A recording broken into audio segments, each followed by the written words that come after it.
घोषणा केली होती की माझा गोपीचंद इथून लढतोय आणि हा मतदारसंघ माझ्यासाठी पहिला आहे आणि ते पाऊल दिसतंय मित्रांनो आपल्यासाठी.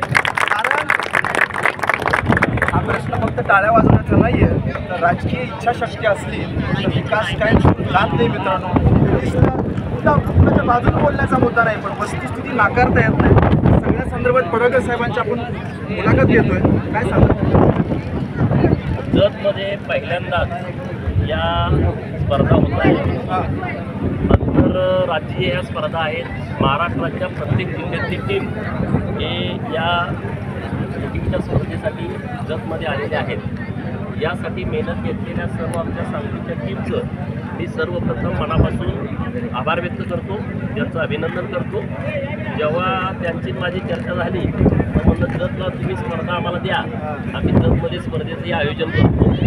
स्पर्धेचं आयोजन करण्याचा आमचा हेतू आहे की ऑलिम्पिकमध्ये ही स्पर्धा चालते. आमच्या जत तालुक्यामध्ये सर्वात जास्त खेळाडू सांगली जिल्ह्यामध्ये आता जे आमचे विद्यार्थी जातात त्यात सर्वात जास्त बक्षिसं जतला मिळतात.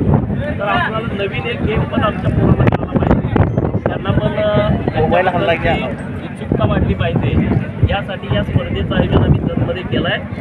जतला दुष्काळी जो कलंक आहे तो आम्हाला एक ना एक वेगळ्या मार्गाने पुसून काढायचा आहे. आम्हाला रडत बसायचं नाही. आता जवळपास 50% गावामध्ये मैशाचं पाणी आलं आहे. बाहेरच्या गावामध्ये पण आम्हाला पाणी द्यायचं आहे आणि म्हणून जत आता बदलतो आहे हे आम्हाला कृतीतून दाखवायचं आहे. आणि राज्यातल्या सगळ्या टीमनी इतका उत्साहानं सहभाग घेतला.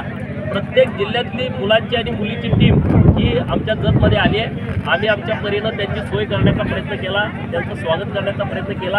आमच्याकडून काही चूक झाली असेल तर खेळाडूंची मी माफी मागतो, परंतु पुढं जर आम्हाला आणि संधी मिळाली तर आम्ही यामध्ये आणखी दुरुस्ती करण्याचा प्रयत्न करू. पण जत शोधत महाराष्ट्रातली मुलं सगळी इकडे आलेले आहेत. की पहिल्यांदा असं घडतंय की जतमध्ये काही लोकांनी टीका-टिप्पणी पण आमच्यावरती केली, तर त्या टीका-टिप्पणीवरती आम्हाला काही बोलायचं नाही. परंतु आता जतच्या दृष्टिकोनातून आम्हाला वोटिंग करता येते का, आमच्या मुलांना प्रशिक्षण देण्याच्या संदर्भात काही आम्हाला पाऊल उचलता येते का. बिननाळ हे तलाव शहराला लागूनचा तलाव आहे. हजारभर लोक इथं पोवायला रोज येतात, त्यांच्यासाठी काही सुविधा करता येतात का. तर त्या सगळ्या बाबतीमध्ये आमचा आता विचार सुरू आहे आणि नक्की आम्हाला वाटतं की आम्ही यामध्ये काहीतरी राज्य सरकारच्या देवाभावांच्या माध्यमातून आम्ही काहीतरी नक्की बदल करू. मला वाटतं की कायाकिंग आणि हे पोहण्याचं तर झालंच, पण टॅलेंट ग्रामीण भागात